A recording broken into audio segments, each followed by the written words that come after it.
নাব্য কম থাকায় ১০ মিটারের চেয়ে বেশি ড্রাফটের জাহাজ চট্টগ্রাম বন্দরের জেটিতে ভিড়তে পারে না।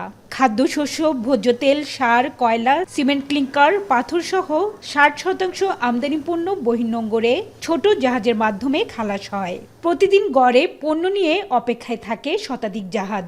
চলতি মাসে বহির্নোঙরে একের পর এক জাহাজের মধ্যে সংঘর্ষের ঘটনায় উদ্বেগ বেড়েছে। গত ১৪ আগস্ট ডিজেলবাহী ট্যাঙ্কার জাহাজ সিএস পাইক আলফা অ্যাঙ্করেজে নোঙর করার সময় কার্গো জাহাজ এমভি সানশাইনকে ধাক্কা দেয়। এতে জাহাজটির ইঞ্জিন রুমে ফাটল ধরে পানি ঢুকে বন্ধ হয়ে যায় বিদ্যুৎ সরবরাহ।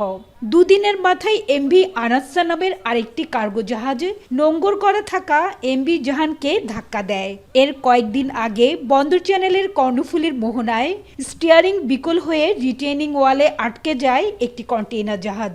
এসব দুর্ঘটনায় বড় ধরনের বিপর্যয় থেকে রক্ষা পেলেও বন্দর চ্যানেল অচল হওয়ার শঙ্কা ছিল। ৭২ ঘন্টা ময়েশ্চার লক সমৃদ্ধ লিলি হুইপ শিয়া মিস্টিক গ্লোয়িং বডি ওয়াশ। শিয়া বাটারের গুডনেস স্কিন রিপেয়ার করে রাখে সফট ও গ্লোয়িং, ছড়িয়ে দেয় লং লাস্টিং ফ্রেগন্যান্স। নৌ বাণিজ্য সংশ্লিষ্টদের মতে বন্দরের বহির্নোঙরে বর্ষায় বৈরী আবহাওয়ায় প্রচণ্ড স্রোত ও বাতাসের গতিবেগ সামলে জাহাজ চালাতে বা নোঙর করতে হয়। অনভিজ্ঞ ও নতুন মাস্টারদের জন্য যা বেশ কঠিন। যদিও সাম্প্রতিক দুর্ঘটনায় বহির্নোঙরে হোল্ডিং গ্রাউন্ডে প্রচুর পলি জমে কাদামাটি নরম হওয়া, আলফা অ্যাঙ্করেজে অতিরিক্ত জাহাজের অবস্থান ও জেলেদের পেতে রাখা জালকে দুষছেন তারা। আর দুর্ঘটনা এড়াতে চ্যানেলের বর্জ্য পরিষ্কারের পাশাপাশি দুর্ঘটনার কারণ অনুসন্ধান করে প্রয়োজনীয় ব্যবস্থা নেওয়ার আহ্বান বন্দর ব্যবহারকারীদের। আমাদের চিটাগং আউটার অ্যাঙ্কারেজটা আসলে দিন দিন একটু খুবই রিস্কি হয়ে যাচ্ছে। জাহাজের ঘনত্বটা কিন্তু অনেক বেড়ে যাচ্ছে, যেখানে কোস্টার জাহাজগুলো দেখা যাচ্ছে ওদিকটায় রাখছে। ফিশিং নেটগুলো দেখা যাচ্ছে যে যত্রতত্র ফিশারম্যানরা গিয়ে আপনার ফিশিং করছে। এটার কারণে জাহাজের প্রোপেলারে লেগে দেখা যাচ্ছে যে জালগুলো আটকে যাচ্ছে।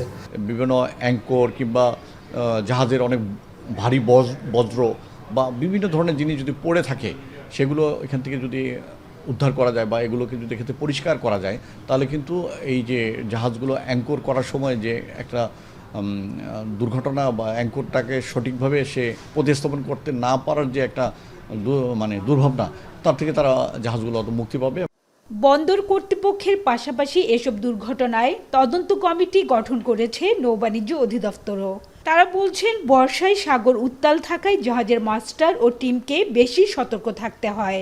ভুল, অসতর্কতা এবং পরিস্থিতি মোকাবেলায় পরিকল্পনা না থাকায় এসব সংঘর্ষের অন্যতম কারণ বলে মনে করেন প্রতিষ্ঠানটির মুখ্য কর্মকর্তা। যারা নতুন আসেন, ক্যাপ্টেন বলেন, নেভিগেটর, তাদের জন্য এটা একটু অবশ্যই ডিফিকাল্ট। এই জন্য এখানে ভালো পরিকল্পনা দরকার এবং পূর্ব প্রস্তুতি দরকার এবং লোকাল নলেজ দরকার। ক্যামেরায় কথা না বললেও চট্টগ্রাম বন্দরের কর্মকর্তারা জানান, দুর্ঘটনা এড়াতে নজরদারি বাড়ানোর পাশাপাশি জাহাজের মাস্টার এবং পাইলটদের সতর্কভাবে জাহাজ চালাতে নির্দেশনা দেওয়া হয়েছে। হাজেরা শিউলি, এখন, চট্টগ্রাম।